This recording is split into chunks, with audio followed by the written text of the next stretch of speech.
Welcome to Searching the Scriptures. Our Bible teacher will be Gunther von Harringa Sr. In this series of studies, we will be focusing on the book of Judges.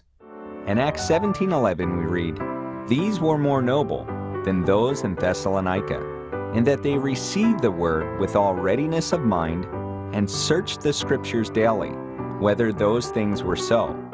So without further ado, let's look into God's Word, the Bible. Good evening and welcome to Searching the Scriptures. This is going to be Judges 5, Part 12, and today's date is September 27th, 2017. I'll go ahead and read from verses 6 to 11. In the days of Shamgar, the son of Anath, in the days of Jael, the highways were unoccupied, and the travelers walked through byways.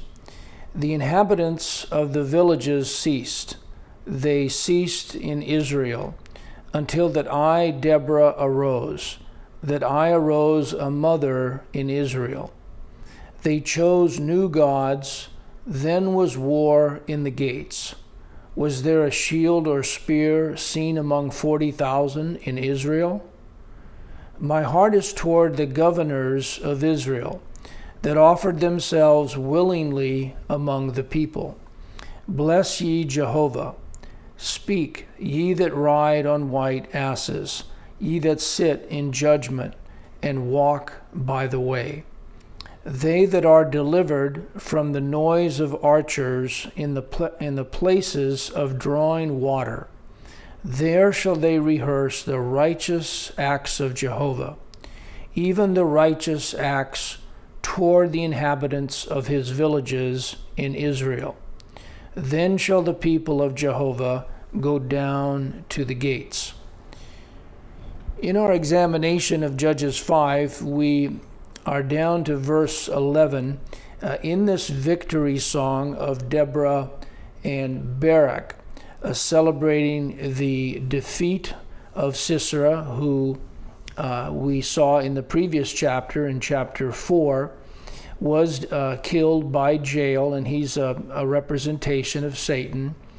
And as we look at verse 11, this first phrase, they that are delivered from the noise of archers in the places of drawing water, is made up of three terms. They that are delivered from the noise is Strong's number 6963. Of archers is 2686. And in the places of drawing water is 4857. And, excuse me,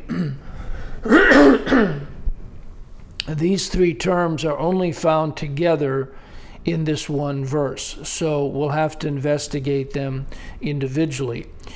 We have seen this word, this is they that are delivered from the noise, Strong's number 6963, in some of our earlier lessons in Judges 2, and we're going to encounter it again all throughout the rest of the book of Judges as well, Lord willing. And I'll go ahead and read Judges 2, verses 2, 4, and 20, just to refresh our memories, in which this term is rendered as voice 3 times. I'll also read verses 21 to 23, because God there reveals what he's going to do to Israel as a result of their disobedience and rebellion against his word. And ye shall make no league with the inhabitants of this land. Ye shall throw down their altars, but ye have not obeyed my voice. Why have you done this? And it came to pass, when the angel of Jehovah spake these words unto all the children of Israel, that the people lifted up their voice and wept. And the anger of Jehovah was hot against Israel, and he said, because that this people hath transgressed my covenant, which I commanded their fathers, and have not hearkened unto my voice. I also will not henceforth drive out any from before them of the nations which Joshua left when he died, that through them I may prove Israel, whether they will keep the way of Jehovah, to walk therein, as their fathers did keep it, or not. Therefore Jehovah left those nations without driving them out hastily, neither delivered he them into the hand of Joshua. And of course, we see in this rebellion this very frequent cycle that we've talked about repeatedly of rebellion, oppression, usually by an outside heathen nation. Then God sends a deliverer, and then there's a period of rest. Now, the word of archers, Strong's number 2686, only appears again in verse 21 of Job. No, I take that back. It actually appears two other times. One is Job 21, 7 through 33 in verse 21. And that speaks of unsaved man's brief life and subsequent death and annihilation. And then in Proverbs 30, verse 27. And in Job 21:21, it's translated as is cut off in the midst. And in Proverbs 30, verse 27, it's rendered as all of them by bands. Wherefore do the wicked live, become old, yea, are mighty in power? Their seed is established in their sight with them, and their offspring before their eyes. Their houses are safe from fear, neither is the rod of God upon them. Their bull gendereth, and faileth not. Their cow calveth, and casteth not her calf. They send forth their little ones like a flock, and their children dance.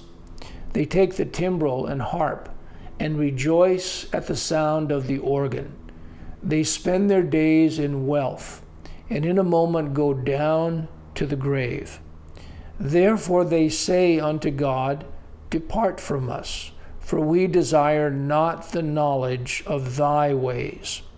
What is the Almighty, that we should serve him? And what profit should we have if we pray unto him? Lo, their good is not in their hand. The counsel of the wicked is far from me. How oft is the candle of the wicked put out? And how oft cometh their destruction upon them?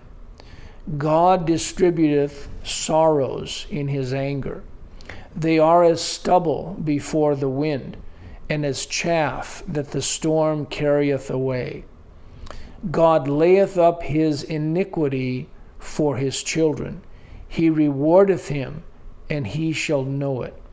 His eyes shall see his destruction, and he shall drink of the wrath of the Almighty. For what pleasure hath he in his house after him, when the number of his months is cut off in the midst? Shall any teach God knowledge, seeing he judgeth those that are high? One dieth in his full strength, being wholly at ease and quiet.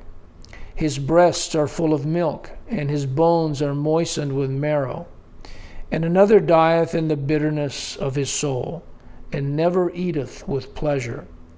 They shall lie down alike in the dust, and the worms shall cover them. Behold, I know your thoughts, and the devices which ye wrongfully imagine against me. For ye say, Where is the house of the prince? And where are the dwelling places of the wicked? Have ye not asked them that go by the way, And do ye not know their tokens? That the wicked is reserved to the day of destruction. Excuse me. They shall be brought forth to the day of wrath. Who shall declare his way to his face? And who shall repay him what he hath done? Yet shall he be brought to the grave, and shall remain in the tomb. The clods of the valley shall be sweet unto him, and every man shall draw after him, as there are innumerable before him. And then Proverbs 30, verse 27, we read, The locusts have no king, yet they go forth, all of them by bands.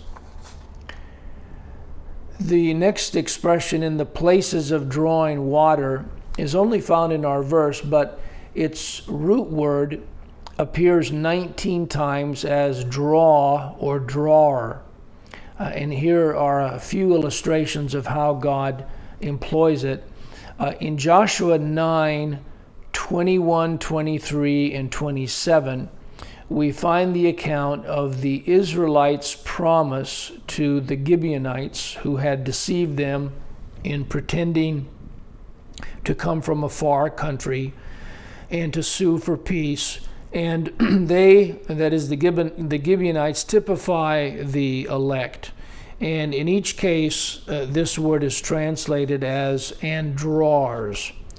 And the princes said unto them, Let them live, but let them be hewers of wood and drawers of water unto all the congregation, as the princes had promised them.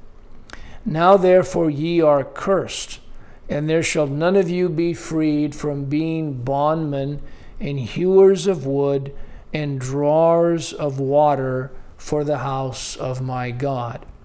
And Joshua made them that day hewers of wood and drawers of water for the congregation, and for the altar of Jehovah, even unto this day, in the place which he should choose. In 2 Samuel 23:16, we read the account of David's three mighty men. They hazarded their lives to obtain a cup of water for him from the well of Bethlehem. And if you recall, Bethlehem means the house of bread. And David was then in an hold, and the garrison of the Philistines was then in Bethlehem. And David longed and said, Oh, that one would give me drink of the water of the well of Bethlehem, which is by the gate. And the three mighty men brake through the host of the Philistines and drew, that's our word, water out of the well of Bethlehem that was by the gate, and took it and brought it to David. Nevertheless, he would not drink thereof, but poured it out unto Jehovah. And he said, Be it far from me, O Jehovah, that I should do this. Is not this the blood of the men that went in jeopardy of their lives? Therefore he would not drink it. These things did these three mighty men. In verse 3 of Isaiah 12, 1 through 6, this term is rendered as shall ye draw in this beautiful chapter.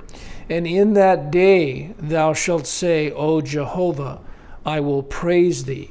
Though thou wast angry with me, thine anger is turned away, and thou comfortest me. Behold, God is my salvation. I will trust and not be afraid.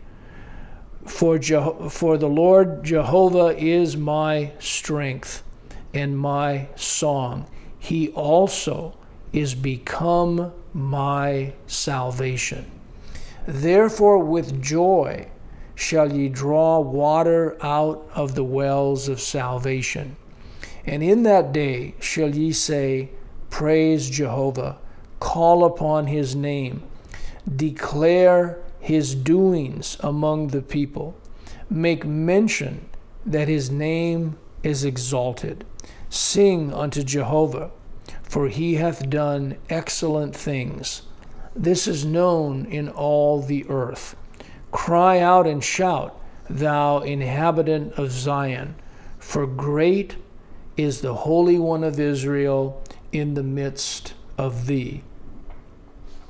The next phrase for our consideration in verse 11 is, there shall they rehearse the righteous acts of Jehovah.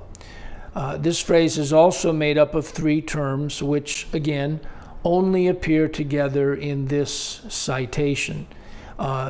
There shall they rehearse is 85:67.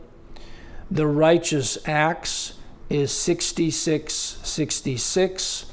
And of Jehovah is 30:68. Let's look first at 85:67, and then we can investigate the righteous acts and of Jehovah, which actually are found together in 48 passages.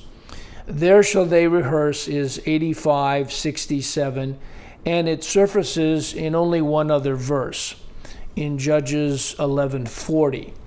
And it is rendered there as to lament. And I won't develop this now, since we'll get, Lord willing, to this intriguing chapter one day, and we'll learn about Jephthah and his vow. This is the last verse in Judges 11, that the daughters of Israel went yearly to lament. The daughter of Jephthah the Gileadite, 4 days in a year. Excuse me. Actually, the root word for this word to lament, which is 85:67, the root word is 85:66, and it's identically spelled to 85:67, and we find it in verses 9 and 10 of Hosea 8, 1 through 14, as hath hired, and yea, though they have hired. Set the trumpet to thy mouth. He shall come as an eagle against the house of Jehovah, because they have transgressed my covenant and trespassed against my law. Israel shall cry unto me, my God, we know thee. Israel hath cast off the thing that is good. The enemy shall pursue him. They have set up kings, but not by me. They have made princes, and I knew it not. Of their silver and their gold have they made them idols, that they may be cut off. Thy calf, O Samaria, has cast thee off. Mine anger is kindled against them. How long will it be ere they attain to innocency? For from Israel was it also. The workman made it, therefore it is not God. But the calf of Samaria shall be broken in pieces. For they have sown the wind, and they shall reap the whirlwind. It hath no stalk, the bud shall yield no meal. If so be it yield, the strangers shall swallow it up. Israel is swallowed up. Now shall they be among the Gentiles, as a vessel wherein is no pleasure. For they are gone up to Assyria, a wild ass alone by himself. Ephraim hath hired lovers. Yea, though they have hired among the nations, now will I gather them. And they shall sorrow a little for the burden of the king of princes. Because Ephraim hath made many altars to sin. Altars shall be unto him to sin. I have written to him the great things of my law, but they were counted as a strange thing.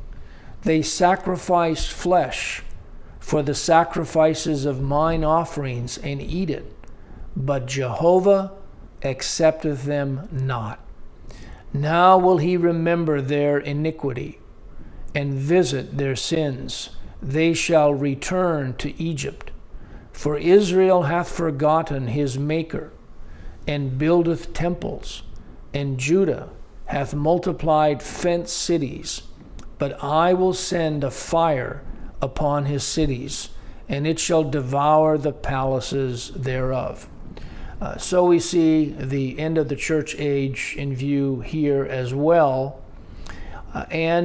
This again is making the point that even God's holy institution, whether it was Israel of old or the New Testament churches and denominations, are not above the law of God.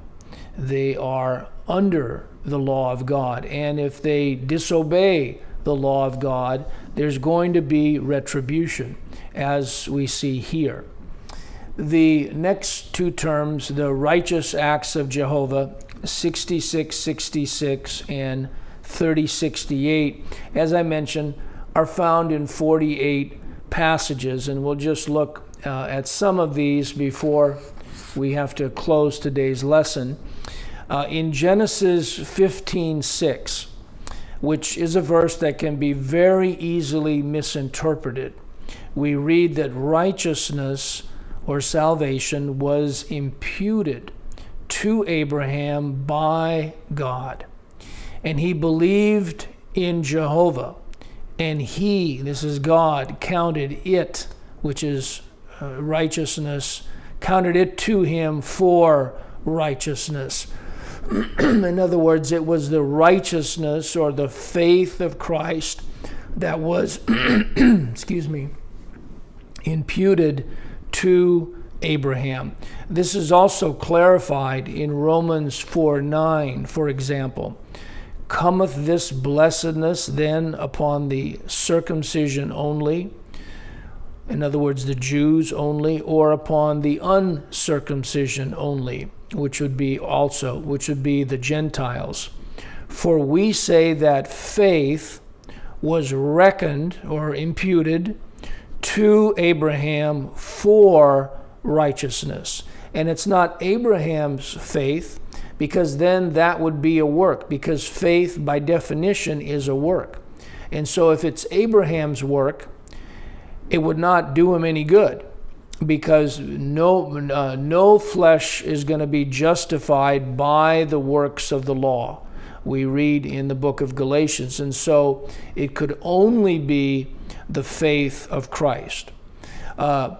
Deuteronomy 9:4-6 makes this point as well, because it is highlighting the fact that God's promises and mercies toward his corporate people, as well as his elect, were never dependent on anything that they would do.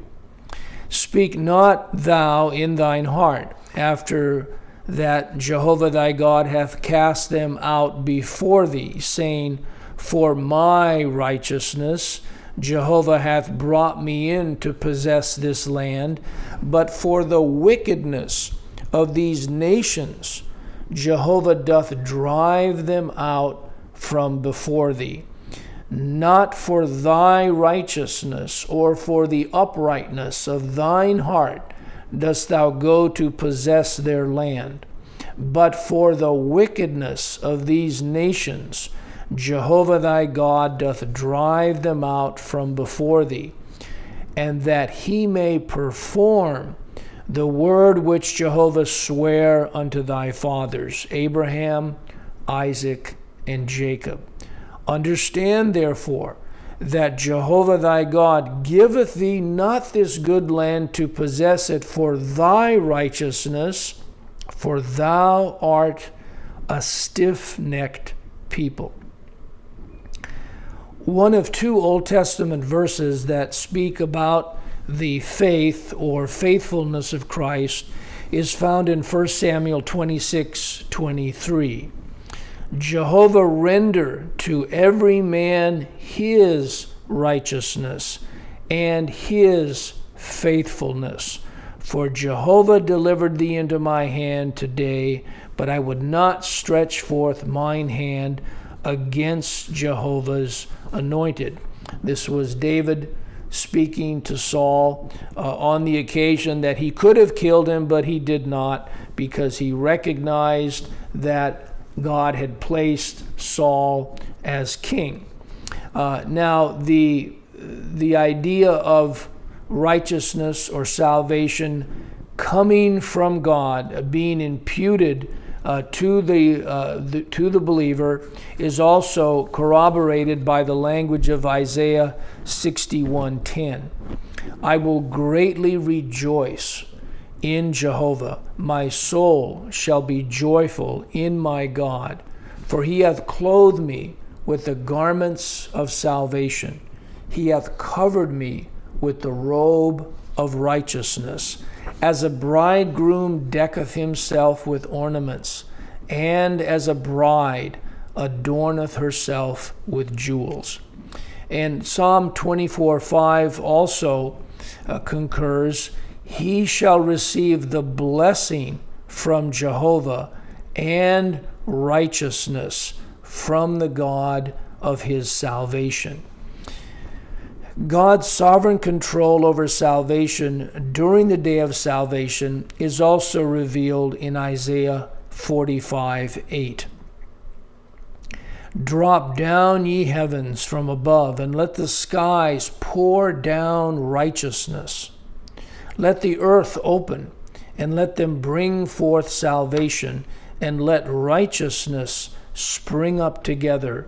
I, Jehovah, have created it. This is why verse 24 of Jeremiah 9:23-24 proclaims, Thus saith Jehovah, let not the wise man glory in his wisdom, neither let the mighty man glory in his might.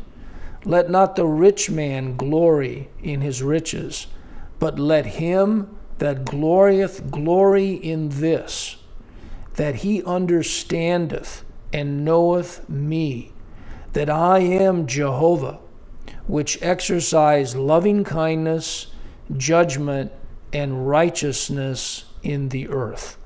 For in these things I delight, saith Jehovah.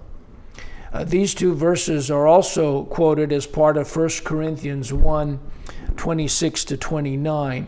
For ye see your calling, brethren, how that not many wise men after the flesh, not many mighty, not many noble are called.